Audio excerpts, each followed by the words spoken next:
This is a Fox 13 QuickCast. Ogden police are coming to grips tonight with the loss of one of their own after he was shot and killed in the line of duty today. It started as a domestic dispute in the 300 block of Jackson Avenue, where a woman called 911 claiming her husband was trying to kill her. The suspect was found uncooperative on the front porch. He went back inside and fired shots through the door, hitting the officer and an AP&P officer.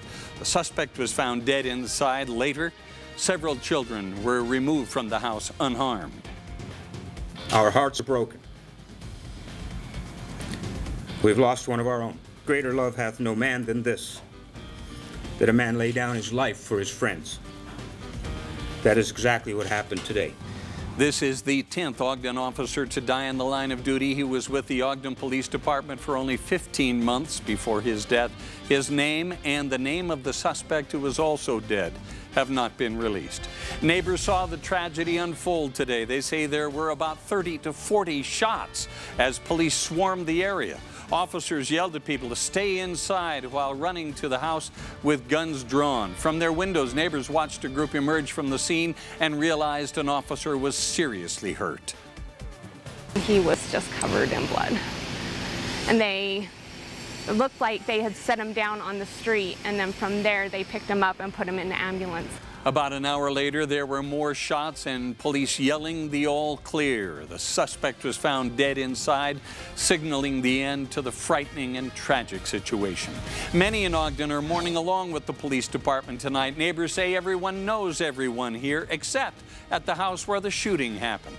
That family kept to themselves. Today, the street filled with officers trying to figure out what exactly happened, and those who call this area home are doing the same. Sad for the family. It's very sad. They're just trying to do their best. Police departments in Utah are grieving as well, expressing their sorrow on social media. Fox 13 News will continue to bring you more on the investigation into this deadly officer-involved shooting. Find the latest on our website, fox13now.com, on social media, and again tomorrow morning on Good Day Utah, starting at 4:30. Kristen.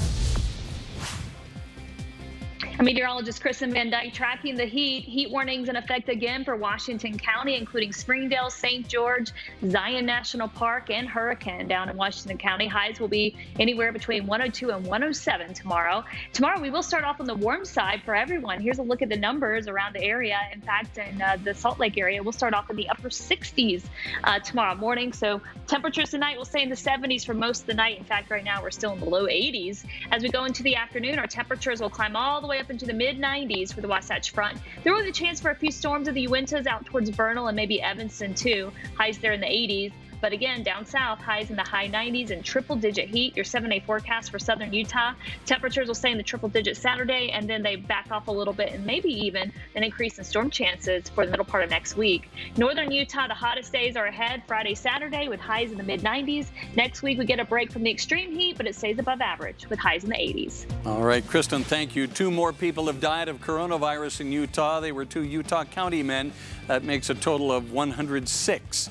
That may look like an increase of only 1 from yesterday, but the health department says one of the deaths from yesterday was removed from the total count.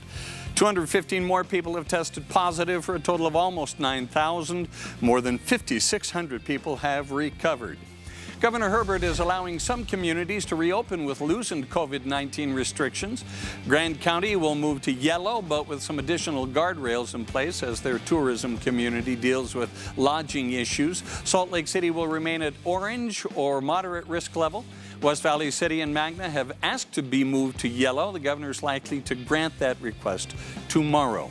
Finally, tonight, we want to thank all of you who donated today to help make the Fox 13's first ever virtual food drive a huge success. Over the course of 16 hours, you all donated more than $83,000 to the Utah Food Bank. Those donations will be matched dollar for dollar by Fox 13 up to $12,000. All those donations will provide over 324,000 meals to families in need throughout the Beehive State. If you still want to help, go to fox13now.com/donate. That's the Fox 13 QuickCast. Modern Family starts now.